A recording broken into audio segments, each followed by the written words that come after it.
press record and then I drink my coffee. Okay. Welcome to Smarter Circuits, the podcast. I am he, as you are me, and we are all together. The theme of today's episode is going to be ideas, expectations, and aspirations. So first, let me start off with old business. And this speaks to expectations, those that will not be met.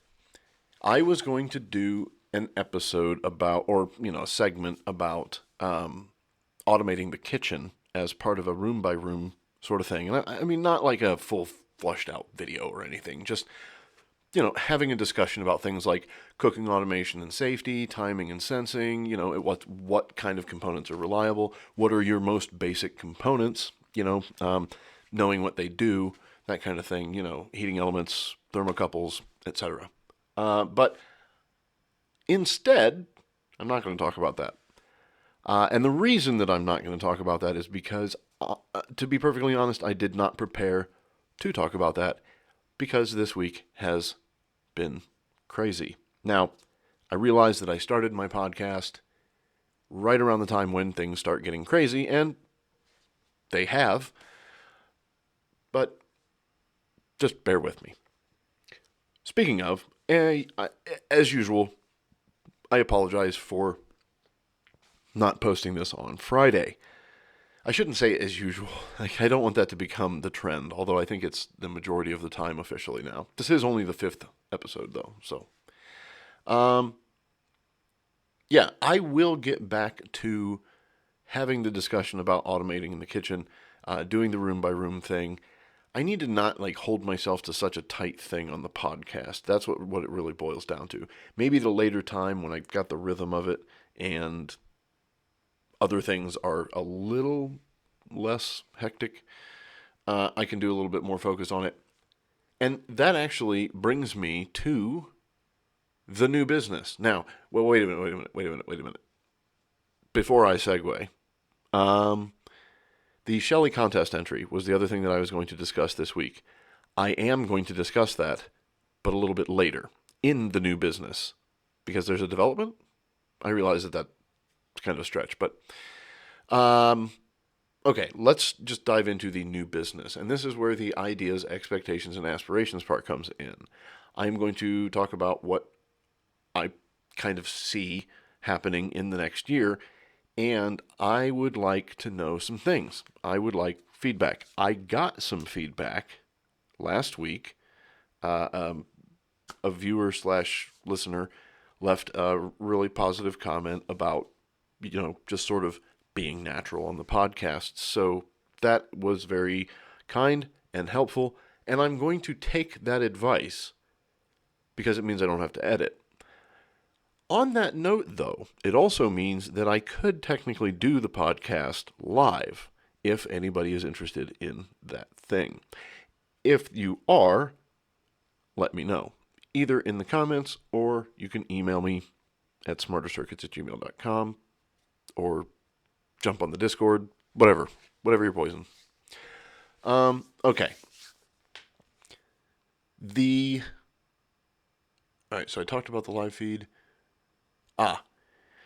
I am thinking about starting a second sort of podcast, but it's not going to be a serious, not that this one's very serious, but I want to do a Members Monday mini podcast where I do a little bit extra for the members. It'll probably mostly be detailed inside information and maybe even request topics, something to that effect. Maybe I'll make it interactive. Maybe I'll do it like a town hall on Discord or something. I don't know. Details pending. Put it that way. The holidays are coming. Well, one has already passed, but there are going to be a couple weeks when I am not going to have an episode. I believe I might have an episode the Friday after Christmas. But I don't know. That one may not happen. The one before it also may not happen, but that one's more likely to happen. And basically, I'll let you know by either posting a video or not. And I apologize again. Saturday. Sorry about that. This week has been just. Anyway, I'm not going to get into that. There have been some challenges. Okay, ideas for the next year. So, in detail, some of the things that I want to do next year for the channel, with the channel, whatever, um, are exterior automation topics, things like, I don't know, pond pumps, stuff like that, outside light features, etc. I want to dive into a little bit of that. I am also going to do a lot more non-automation stuff. I have started sort of falling into doing strictly automation, but I want to make sure that I am including all of the devices that, the whole thing is the devices that improve our lives, or our quality of life. And so that's a pretty broad topic. It's not just home automation. So I do plan on doing more stuff like that. Now, one thing that I will not be doing, more than likely I will not be doing for the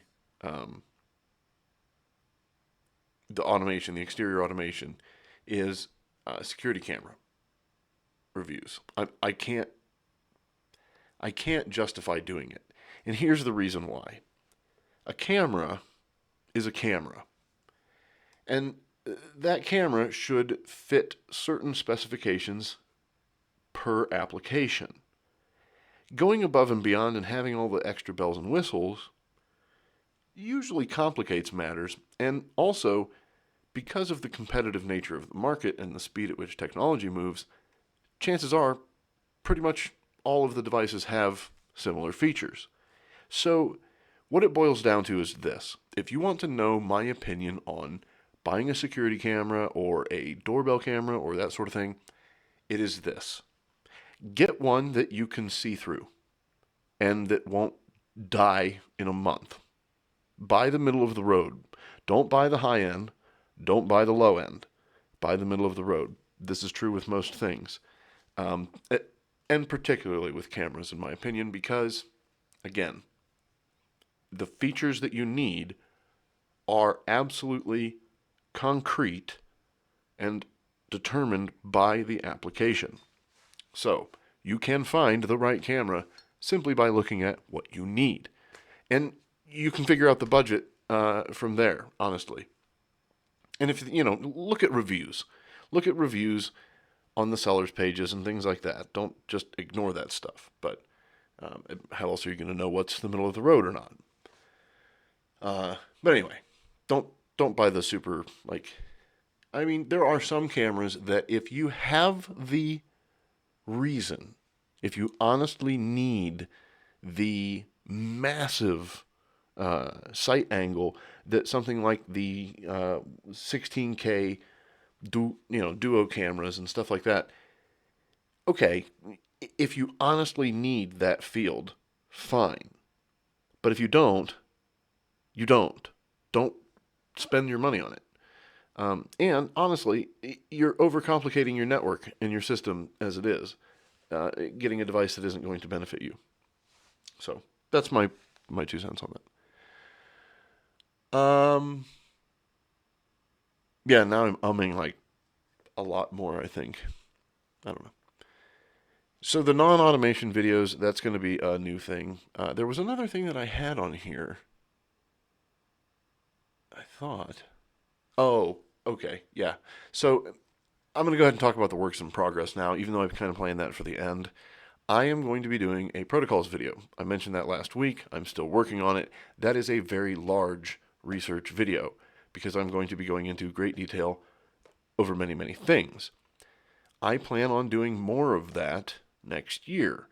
The problem is that those videos take a lot longer when they're research heavy. So they will be bigger, they will be more detailed, they should be, more informative. Chances are they'll be longer, but it may take me more time between videos to do them. I will still try to keep to the, 1 or 2 videos a month, not counting the podcast, that I have been doing, but no promises. Bare minimum, video a month. And then the other thing that I wanted to talk about is, well, I wanted to ask a question, and that's what else can I offer? Or where else should I be doing stuff? If there's something that you guys think I should be participating in as part of either the automation community or just, you think it would be neat if I was there, like, I don't know, some blog site or, well, that's a bad example because I'm terrible at blogs, but, like Nebula or something, which I don't know much about Nebula other than it's a paid platform made by YouTubers. So I don't know if I'm going to participate. I have to do some more digging before I make that decision. If I even can. I don't know if there's like an eligibility thing, but yeah. So I would like to know what else you guys would like, honestly. Now, I'm not like leaning on the audience to come up with ideas. I have plenty of ideas. But I would like to have some input regarding, what would make this more valuable to you, or at least more entertaining, which is still more valuable. But yeah, the other I was going to talk about pushing through and not doing any more editing. I'm going to attempt to do that with the podcast. I really don't want to do any editing on the podcast because it takes time. I've talked about this, laziness, yada yada. Okay, so that brings me to the next work in progress, which is I am going to do a video on integrated circuits and chips. So bring your flip-flops. I want to go over the most commonly used chips that you may want to find out about if you don't already know about them. This is not going to be for people who don't know how to do general kind of tinkering with things like microcontrollers. It's going to be geared more towards people that do that. You don't have to have like tremendous skill. If you're just tinkering with it, if you know how to do some soldering, this is the kind of video for you so that you can understand what is possible in, very small packages. Now, having said that, I was going to do a remote thing. I kind of showed it in the last podcast. My apologies to the audio listeners. I described it though. It is still sitting here and it is not going to be done in time for the contest because the chip that I needed to do the thing that I want to do is not going to be here until after the contest entry time is up. That chip, which is a 74N something or other, I can't remember, is a priority register. And what it was going to allow me to do was use 7 switches with a Shelly i4 DC, showing that you can still have more inputs if you can somehow apply logic. And it will work. It's going to be very neat. I will still show it at some point. And then I was going to run it all off of batteries because you can do that with the i4 DC. It only draws about 100 milliamps. So, which is like, I think idle. Like if you're running a script on it or something, I think it may draw more. But whatever the case may be, for turning on, so this thing wasn't meant to be on all the time. It was a turn on and then use the thing and then shut off sort of situation. So the batteries would last much longer. But it was, and it's meant to control whatever you want to control. But I was going to use it for the Christmas lights. And so not doing that. Instead, I am going to do a write-up and probably a little video about the Shelly i4 DC collection that is currently running my switch system. So if you don't know, I have a low voltage lighting system in my house from 1954. Basically all it is you've got some momentary switches where your light switches would be, and those control relays in the basement that can turn the lighting circuits on and off. So the advantage of this is that you're not running the heavy gauge wire all over the place, so it's a little bit easier to manage, although it does get a little bit messy at times. But it also allows you to have switches wherever you want, because you don't have to worry about a traveler wire and setting up 3-way switches, etc. So, so I have that system. We don't use the switches. We haven't used the switches in probably 2.5 years, even when the switch system is up and running, because you walk into a room and the light comes on. That's just the way it works here. You leave the room and a little bit later the light goes off. But they are nice to have for various reasons. For instance, I'm trying to get my wife to sort of get in the habit of the switch next to our shower. When you turn it on, it starts a 30-minute timer, at which point, so there's a little heater in the bathroom. It runs the heater for the first 30 minutes, then shuts that off, and then leaves the shower fan on for an additional 30 minutes before it shuts that off in order to vent out moisture, etc., so that we just don't have to worry about it. So that's the kind of thing I'm talking about. And you can do, like, single, double, triple, and long presses and all kinds of fun stuff like that. So anyway, I'm going to do a write-up about that. I'm going to do pictures of it and probably a video. That will be the Shelley entry. So if a certain individual who was eager for me to enter is listening, my apologies for not being more active on the Reddit, first off. And secondly, I am still planning on putting in my entry. Things just got kind of crazy around here. So, where am I at now? So that's all I have about the Shelley entry. There is another change that is likely to be coming next year. I'm hoping over the holidays, since I'm going to be taking a break from shooting, doing the podcast, and I'll probably just focus on writing for that period of time. I also may work on the studio remodel. Due to the events of the week, some things in the house have to be rearranged, and so I need to move things around in the studio and make it a little bit more efficient. One of the ways that I'm going to do that is to get rid of the pool table, I hope. Once I do that, I'll actually be able to use the room in a lot of different ways, and I'll be able to use other angles, which will be nice.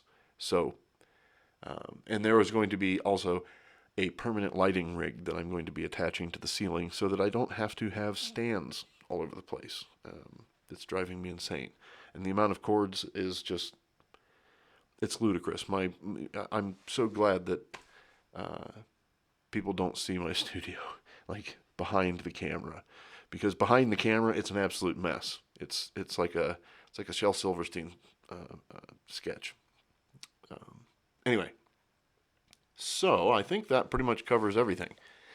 That's another thing I guess I can talk about for a moment. I don't know what the length of these is going to be. And I talked about this a little bit last week. I think that I'll eventually settle into a time frame, but for the most part, it's just going to be, I have some ideas, I'm going to talk about them until I no longer have a thing to talk about, and then I will end the video rather than just sitting here and stuttering and, losing my train of thought, etc. I want to have between a half an hour and an hour, and I will kind of shoot for that as a target, more like a minimum of 20 to 30 minutes, maximum of an hour to an hour and 10 minutes, because I don't want to be, I don't want to take too much, make too big of an episode. But on that note, though, there may be times when I do special event things that will be longer. I have some ideas about that, but I'm not going to talk about it until I find out whether or not I can do them. So at this point, I want to thank all of my subscribers, members, viewers, listeners, commenters, anybody who can hear my voice, who has spent their time with me. I greatly appreciate you spending your minutes on me. We all have a limited number of minutes, and we don't even know what that total is, and you still chose to spend yours with me. That's really awesome. I greatly appreciate that. I sincerely mean that. And so I hope you'll join me next week as I continue to discuss smarter circuits.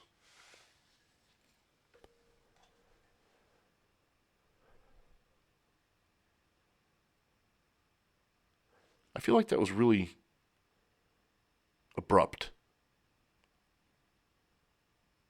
that was actually the second time. Well, that was the third time I shot that. The first time I shot it, I had the mic wrong again. But I felt like I said more the last time I shot it, and I don't know what it was that I didn't mention. So now I'm sitting here trying to figure it out and doing that exact thing that I didn't want to do and why I ended the episode, which I'm still talking on. But I'm going to stop that in a moment. Unless I can think about what it was that I was going to talk about. And I can't. So anyway, join me next week